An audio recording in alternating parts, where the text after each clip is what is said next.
Last part में हमने देखा था कि 3x माउंटेन के जियांग की 9 प्रिंसेस के ग्रैंडपा से डील होने की वजह से 9 प्रिंसेस ने अपने वॉरियर्स वापस बुला लिए थे, जिसके बाद वो सभी उस वर्ल्ड से बाहर निकलने लगे थे, जिसमें से कुछ लोग तो वहीं फंस गए थे क्योंकि मिस्टर वू ने उन सबको निकलने का थोड़ा ही समय दिया था। जिसके बाद मैक्स की टीम मिंगयू के साथ चली गई थी, जिनका पीछा नॉलेंसन भी कर रहा था। इधर मिंगयू ने मैक्स को गिफ्ट में कई सारे प्लैनेट्स दिए थे, लेकिन उसके बदले मैक्स ने मिंगयू से नॉलेंसन को खत्म करने के लिए कहा था, तो मिंगयू ने नॉलेंसन की कई शिप्स को तबाह कर दिया था।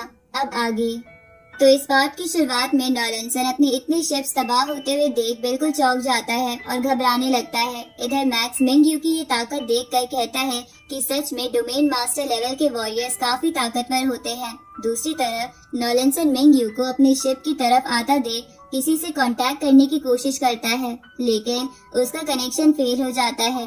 तो नॉलेंसन अपने लोगों से जल्दी से ऑप्टिकल ब्रेन कनेक्शन बनाने को कहता है। इधर मिंगयू नॉलेंसन की शिप पर चलते हुए आ रहा था, जिसकी वजह से उसकी शिप टेढ़ी हो जाती है और नॉलेंसन के वॉरियर्स इधर उधर गिरने लगते हैं। उसी वक्त नॉलेंसन मिंगयू की शिप के सामने आ जाता है, तो नॉलेंसन होलोग्राम के थ्रू शिप के बाहर जाकर मिंगयू से कहता है कि ये सब गलतफहमी थी, पर मिंगयू उस होलोग्राम को डिस्ट्रॉय कर देता है और नॉलेंसन के शिप पर प्रेशर डालने लगता है, जिसकी वजह से शिप के अंदर की ग्रेविटी खत्म हो जाती है। तभी मिंगयू नॉलेंसन को अंदर से खींचकर जमीन पर पटक देता है, जिसके कारण उसके मुंह से खून आने लगता है। इसके बाद मिंगयू नॉलेंसन का गला पकड़कर उससे कहता है कि तुम्हारे इरादे मेरे मेंबर्स के लिए बहुत खराब है, इसलिए तुम्हें मरना होगा। इधर ये सब देखकर मैक्स खुश होते हुए बोलता है कि अगर नॉलेंसन मर गया तो अर्थ पर कोई भी खतरा नहीं रहेगा। इस तरफ मिंगयू नॉलेंसन का गला दबाने लगता है, जिसकी वजह से उसे सांस नहीं आ रहा था। तभी मिंगयू को एक कॉल आता है, जिसे उठाने पर उसे पता चलता है कि वो बायहू हॉल का कमांडर है। अब बायहू हॉल का कमांडर मिंगयू से कहता है कि तुम्हारे कमांडर जियांग ने 9 प्रिंसेस के ग्रैंडपा से एग्रीमेंट साइन कर रखा है, तो तुम क्यों बायहू हॉल के अलायंस को परेशान कर रहे हो। ये सुन के मिंगयू समझ जाता है कि नॉलेंसन ने पहले ही बायहू हॉल के कमांडर को कॉल कर दिया था, इसलिए वो उस कमांडर से कहता है कि नॉलेंसन ने सबसे पहले 3x माउंटेन के मेंबर को अटैक करने का प्लान बनाया था। इस पे वो कमांडर बोलता है कि नॉलेंसन ने बस प्लान बनाया था, ना कि अटैक किया था, जबकि तुमने तो इस पे अटैक करके इसकी इतनी शिप्स तबाह कर दी। इसलिए अभी की अभी रुक जाओ, वरना जियांग के साथ जो सबका एग्रीमेंट हुआ है वो हम तोड़ देंगे और मुझे तुम्हारी कंप्लेंट जियांग से करनी पड़ेगी। अब ये बोल के वो कमांडर कॉल कट कर देता है, पर इधर मिंगयू को ये सुन के गुस्सा आने लगता है। तभी वो ना चाहते हुए भी नॉलेंसन को छोड़ देता है, लेकिन वो नॉलेंसन से कहता है कि अगर तुम फ्यूचर में मैक्स की सेफ्टी के लिए खतरा हुए तो तुम किसी भी एग्रीमेंट से नहीं बच पाओगे, मैं तुम्हें मार ही दूंगा। अब इसके बाद मिंगयू वापस जाने लगता है, तो नॉलेंसन कहता है कि इस यूनिवर्स में स्ट्रॉन्ग पर्सन ही जिंदा रहता है और यही यूनिवर्स का रूल है और इसे तुम और जियांग चेंज नहीं कर सकते। ये सुन के मिंगयू अपने प्रेशर से नॉलेंसन को उसकी शिप में फेंक देता है, जिसके कारण वो और भी इंजर्ड हो जाता है। इधर मिंगयू वापस मैक्स की शिप में आ गया था, तो उसे देखकर नॉलेंसन वाली एआई बहुत ही खुश हो जाती है, क्योंकि वो उसे हैंडसम लग रहा था। तो बबाता उसे मारते हुए वहाँ से लेकर जाती है। इधर मिंगयू मैक्स के पास आके उससे माफी मांगता है और उसे कहता है कि 3x माउंटेन अभी फिलहाल एग्रीमेंट नहीं तोड़ सकता, इसलिए मेरे हाथ बंधे हुए हैं। ये सुन के मैक्स मिंगयू से कहता है कि मैं आपकी बात समझता हूँ। इसके बाद मिंगयू मैक्स से पूछता है कि अब तुम्हारा क्या प्लान है।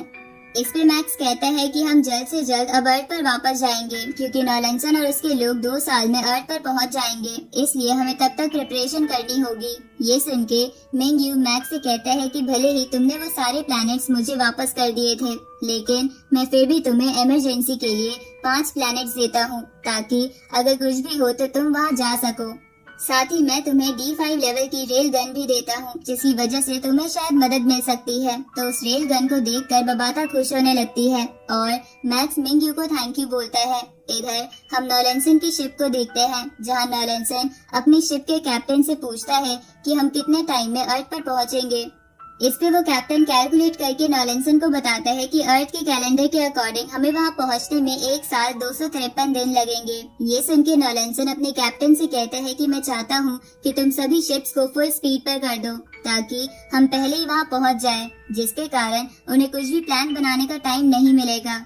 ये सुन के वो कैप्टन कहता है कि मैं ये कर तो सकता हूँ, लेकिन ऐसा करने से हमारे पास वापस आने के लिए फ्यूल नहीं बचेगा। ये सुन के नॉलेंसन कहता है कि हमारा मेन टास्क अर्थ पर रखे रोबोट लैंड के एयरक्राफ्ट को हथियाना है, जिसके अंदर हमें वापसी के लिए फ्यूल भी मिल जाएगा। इसलिए तुम चिंता मत करो और अपनी स्पीड बढ़ाओ। साथ ही हमें मैक्स को भी मारना है, क्योंकि जैसे ही अर्थ बिना ओनर का होगा तो हम उसे एक स्लेव प्लैनेट बना सकते हैं। इसके बाद नॉलेंसन उस कैप्टन से कहता है कि तुम्हें मैक्स को तो मारना है, लेकिन याद रखना तुम उसकी फैमिली को बचा कर रखना, क्योंकि हम उनसे बाद में बदला लेंगे। इस तरफ हम वापस मैक्स की शिप को देखते हैं, जहाँ से मेंग्यू जा चुका था। तभी मास्टर हॉन्ग मैक्स से कहते हैं कि आखिरकार ये सच ही हुआ कि हम किसी और के भरोसे नहीं रह सकते। हमें अर्थ को बचाने के लिए खुद ही स्ट्रॉन्ग बनना होगा, क्योंकि हो सकता है कि मेंग्यू बाद में भी हमारी हेल्प ना कर पाए। इस पे मैक्स मास्टर हॉन्ग से कहता है कि आप चिंता मत कीजिए, हमारे पास अभी भी 9 प्रिंसेस के कैप्टन से छीने हुए 48 ट्रेजर्स हैं। ऊपर से हमारे पास काफी पैसे हैं, जिसकी वजह से हम वॉर के लिए खुद को काफी प्रिपेयर कर सकते हैं। लेकिन मुझे एक डर है कि अगर 9 प्रिंसेस को वो क्रिस्टल हेरिटेज बॉल की पावर मिल जाए तो कहीं वो हमारे लिए मुसीबत ना बन जाए। दूसरी तरफ हम 9 प्रिंसेस और उसके दादा को देखते हैं, जो दोनों क्रिस्टल हेरिटेज बॉल लेने के लिए आ गए थे। तो वहाँ की एआई उनसे कहती है कि वो क्रिस्टल हेरिटेज बॉल काफी सिक्योर है, इसलिए तुम्हें उसके लिए 3 पासवर्ड देने होंगे। ये सुन के वो तीनों पासवर्ड उस एआई को दे देते हैं, जो एक साथ जुड़के नया पासवर्ड बनाने लगते हैं। जिनके ऐसा होते ही एक पोर्टल ओपन होता है और उसमें से एक बॉक्स बाहर आता है, जिसे देखकर 9 प्रिंसेस बहुत खुश हो जाती है और अपने ग्रैंडपा से पूछती है कि क्या इसके अंदर हेरिटेज बॉल है। इस पे उसके ग्रैंडपा कहते हैं कि अब हमें ये मिल चुका है, इसलिए हम और भी ताकतवर हो गए हैं। उसी वक्त वो ग्रैंडपा वो बॉक्स खोल के हेरिटेज बॉल देखता है, जो बॉक्स खुलते ही हवा में उड़ने लगती है। इधर मास्टर ली शेंग मैक्स के खरीदे हुए ट्रेजर में से एक ट्रेजर बाहर निकालते हैं, जो कि एक थंडर टेक्निक से रिलेटेड था। तभी मास्टर ली शेंग उस ट्रेजर को एक्टिवेट कर देते हैं, जिसे एक्टिवेट करते ही उसमें से मिस्टर वू बाहर आ जाता है। तो ये देखकर मैक्स उससे पूछता है कि आप यहाँ क्या कर रहे हो। इस पे मिस्टर वू कहता है, अभी ये इम्पोर्टेंट नहीं है, पहले मुझे ये बताओ कि किसे वो थंडर टेक्निक सीखनी है। इसके बाद वो एक एक कर सबसे पूछने लगता है। तो नॉलेंसन की एआई मास्टर ली शेंग की तरफ इशारा करते हुए बोलती है कि उन्हें वो टेक्निक सीखनी है।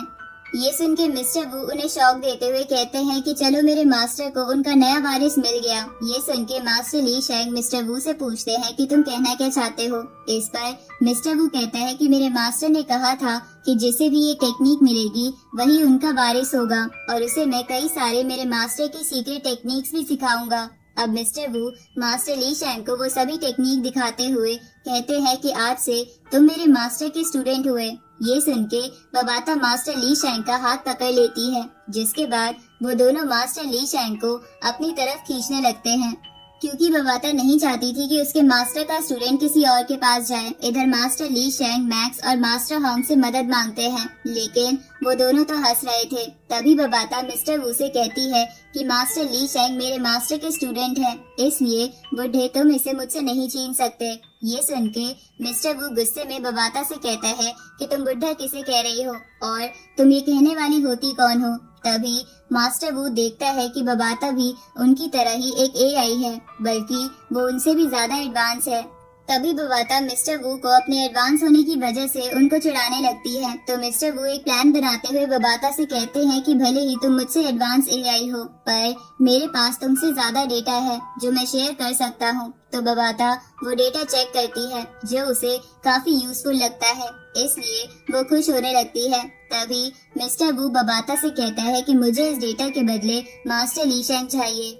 तो बबाता इसके लिए मान जाती है और कहती है कि अगर तुमने मेरे मास्टर के स्टूडेंट को चुना है तो तुम्हारी चॉइस अच्छी है, इसलिए तुम मास्टर ली शेंग को सिखा सकते हो। तभी मैक्स मिस्टर वू से पूछता है कि वो क्रिस्टल हेरिटेज बॉल कितनी पावरफुल है। तो मिस्टर वू कहते हैं कि उसकी पावर कमाल की है। उसी वक्त हम इस तरफ नाइन प्रिंसेस और उसके ग्रैंडपा को देखते हैं, जहां नाइन प्रिंसेस के ग्रैंडपा उस बॉल को टच करते हैं, जिसके ऐसा करते ही वहां एक पोर्टल ओपन होता है, जिसमें से मिस्टर वू बाहर आ जाते हैं और उन दोनों से कहते हैं कि तुम्हें मुबारक हो कि तुमने क्रिस्टल हेरिटेज बॉल का कंपटीशन जीत लिया है, इसलिए तुम्हें प्राइज के तौर पर एक खास चीज मिलेगी।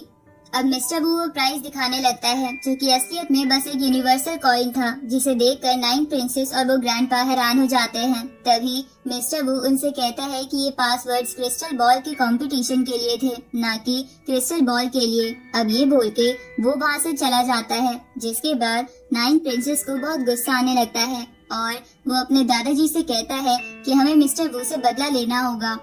इस पे वो ग्रैंडपा गुस्सा होते हुए बोलता है कि तुम ये किसी को भी मत बताना कि हमारे साथ ऐसा हुआ है, वरना हमें बहुत नुकसान होगा। इधर मिस्टर वू मैक्स को कहता है कि वो क्रिस्टल बॉल फेक है, क्योंकि लाखों साल पहले मैंने अपने सोर्स कोड को इस थंडर टेक्निक में ट्रांसफर कर लिया था, इसलिए जो उन्हें क्रिस्टल बॉल मिली है वो नकली है, बल्कि असली मेरे पास है। ये सुन के वो सब हैरान हो जाते हैं। इसके बाद मिस्टर वू कहता है कि सोर्स को ट्रांसफर होने की वजह से ही मैं उस वर्ल्ड से यहाँ आ पाया हूँ। ये सुन के मैक्स उनसे पूछता है कि आपने ऐसा क्यों किया। इस पे मिस्टर वू कहता है कि भले ही मास्टर मुझे उस वर्ल्ड में रखना चाहते थे, लेकिन मेरी भी कुछ फीलिंग्स है और मैं भी आजाद होना चाहता हूँ, इसलिए मैंने ये सब किया। ये सुन के वो नॉलेंसन की एआई रोने लगती है, क्योंकि उसे ऐसा लग रहा था कि मिस्टर वू उसी के मन की बात बोल रहे हैं। इसलिए वो बोलती है कि मुझे भी मेरे अधिकार चाहिए। तभी मैक्स मिस्टर वू से पूछता है कि अगर आप यहाँ हो तो उस वर्ल्ड में अब क्या हो रहा होगा। इस पे मिस्टर वू कहते हैं कि वो वर्ल्ड हमेशा के लिए अब बंद हो गया होगा। ये सुन के मैक्स गुस्सा होते हुए बोलता है कि ऐसे तो जो भी लोग वहाँ हैं वो हमेशा के लिए वहीं फंस जाएंगे, और अगर हम भी गलती से वहाँ रह जाते तो हम भी वहीं फंस जाते। ये सुन के मैक्स उनसे बोलता है कि आपने तो क्रिस्टल बॉल और कई चीजों के बारे में झूठ बोला है। इस पे मिस्टर वू उससे कहता है कि भले ही वो क्रिस्टल बॉल फेक थी, लेकिन वो क्रिस्टल बॉल एग्जिस्ट करती है और वो क्रिस्टल बॉल मैं ही हूँ। ये सुन के वो सभी हैरान हो जाते हैं और इसी के साथ ये पार्ट यहीं खत्म होता है।